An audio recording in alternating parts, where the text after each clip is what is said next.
Hey everybody. So we're going to have a look at some Reform supporters' comments because they're very brave in the comment sections, but not as brave as they can come into a live stream and face me face to face and make their arguments in person. So we'll have a look. So first one here is Derek Shines F, or whatever his name is. So he makes the classic argument that most Reform voters and supporters make. Reform are the only realistic alternative we have. Well, that's not really true, is it? There is UKIP and other parties, and all you would need to do is get behind them and vote for them and join them as members, and then they wouldn't be the only alternative, would they? But that's just logic. That goes out the window with these people, because obviously they're dogmatic, and Reform for them is the only realistic party. Not because of their policies or anything like that, but simply because they must vote for them, because out of some strange, misguided loyalty. Anyway, he goes on to say, they're not perfect, but they've got to be better than Labour. So obviously it's we have to vote for Reform, otherwise we'll get Labour. Common argument, absolutely rubbish. Absolutely rubbish. We've got 4 years to get behind something new, or indeed just get behind UKIP. Obviously, this was an argument that was used against the Reform Party early back in the day when it was polling more or less the same as UKIP was about 4 years ago. These people forget that, though. They forget that the same arguments they're using now against UKIP are exactly the same arguments that the Tories and Labour were using against the Reform Party when that was an up-and-coming new party. They've got very, very short memories, these people. So we'll scroll down and we'll have a look at this War and Peace comment here. So a little bit sarcastic in the beginning from Dick Nightingale. Obviously a fake name, obviously. I get it. This guy hates Reform. I don't hate the Reform Party. I just don't think they're a viable option to vote for. That's the difference. I don't hate them. But hasn't come up with a plausible alternative. Well, I just have in my last statement. Obviously, UKIP. If you don't vote for a party or you don't join the membership, then they won't do anything, will they? It's up to us, the voter, to get behind something new and vote for them. I'm not voting for the Reform Party, and many people are choosing not to vote for the Reform Party because they're not offering anything that we actually want. That's the main reason people aren't voting for the Reform Party now. So he goes on to say, it's a bit sarcastic with this, with Nick Tenconi on his megaphone chanting outside the BBC, looking no better than the great unwashed. Well, at least he's standing with the people. At least he's standing with the people who and proving that he's willing to fight alongside us for the things that we care about. I don't see that from any of the mainstream parties, and I include the Reform Party leadership in that statement too. Goes on to say this, he makes some sarcastic comments about the Greens, whatever, don't care. Rupert Lowe, Ben Habib, keeps getting quoted daily, yet no parties have emerged. And even if they did tomorrow, they would not be match fit in time. Well, people said that about the Reform Party. Don't forget the Reform Party has only really been a viable party within the last 4 years. And that's exactly the amount of time we have until the next general election. So the UKIP could quite well be match fit by the next general election if people get behind it, become members and support it. Quite easily for UKIP to break into the mainstream, quite easily. So that is just complete and utter nonsense. All this is doing is splitting the vote, and that's again another argument that the Tories and Labour used. If you vote for Reform, you're just splitting the vote. These were all arguments that have been used against the Reform Party in the past. Again, they've got very, very short memories. Into small insignificant pieces and giving Labour more power. Again, that was an argument the Tories used against the Reform Party. Don't forget, all these politicians are not your mates. Very few of us know them personally. Well, Nigel Farage definitely isn't any of our mates, because to him, we're that lot, aren't we? So, yeah, that's another reason not to vote for the Reform Party, because of their class snobbery as well.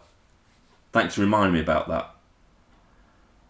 Politicians are not your mates. Very few of us know them personally. So although Reform are not perfect, everybody keeps saying Reform are not perfect. So if they're not perfect, why the hell are you voting for them? Again, it's the lesser of evils argument, isn't it? All the time with them. Tactical voting. We have to vote for this party so this party doesn't get into power. We're tired of doing that. If Reform are not the party that we need as a country, then they should be abandoned, and we should form something and get behind something that is giving us what we need. I get that. It was only a matter of time before people would see them as a mainstream party.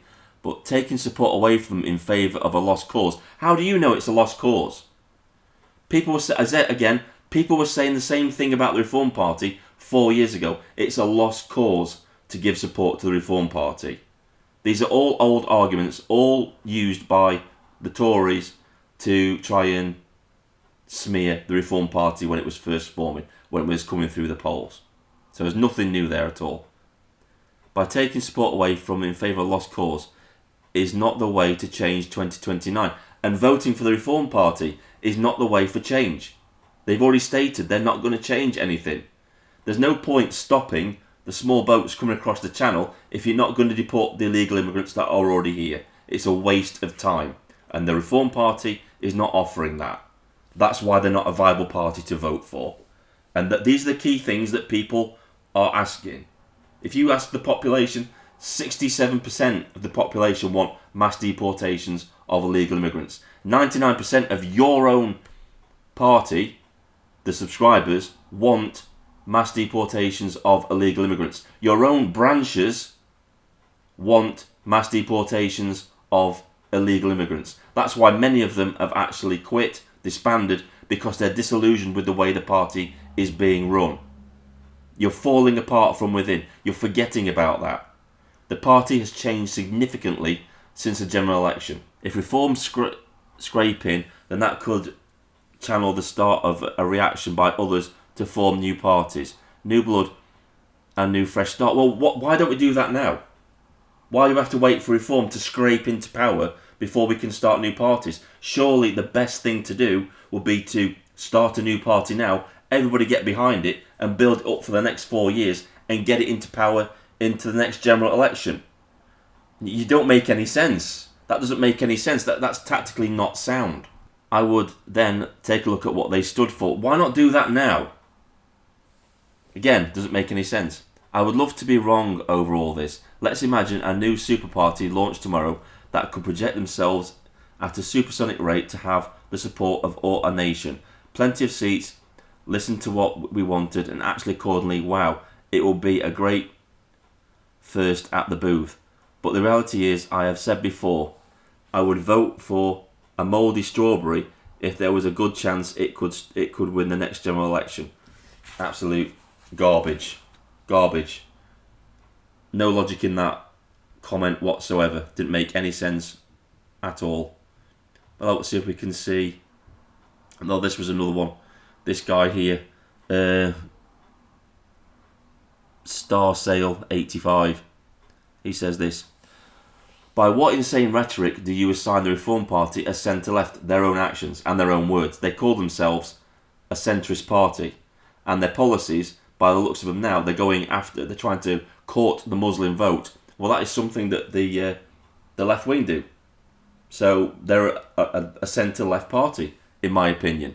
That's how and he goes on to say about this, a new phrase he's coining, Farage derangement syndrome. Now, I would say reality derangement syndrome for Reform voters, because that's what you're doing. You're denying reality. You can't see past your own noses because you've got some kind of misguided loyalty to vote for Nigel Farage for some strange reason. So we'll coin a phrase. Yeah, you're right. We'll call it a phrase, right? We'll coin this phrase. The Reform supporters, the dogmatic ones, the Faragists, have reality derangement syndrome. But we'll call it that. Hey, how about that? See if there's anybody else supporting the Reform Party in the comments. Those are like two main comment arguments that I've seen from the Reform voters. Anyway, it's usually, here we go, another one. Bob whatever her name is. Rubbish as usual. Rubbish as usual. Yeah, okay. If we divide, not only could this evil lying lot get back in, Muslims are taking over local council seats. Vote Nigel Farage. Get our country back. Well, Nigel Farage wants the Muslims to vote for the Reform Party, doesn't he?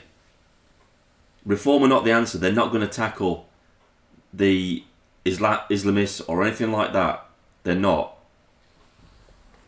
Again, another deluded comment. That's about it. So, in essence, I'm starting to realise why they didn't come in the live stream, because their arguments are just so poor.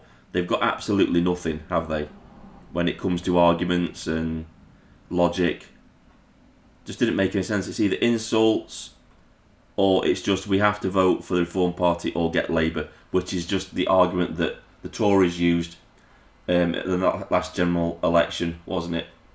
Anyway, yeah, nothing there, nothing of substance. This is Vindicator, signing off.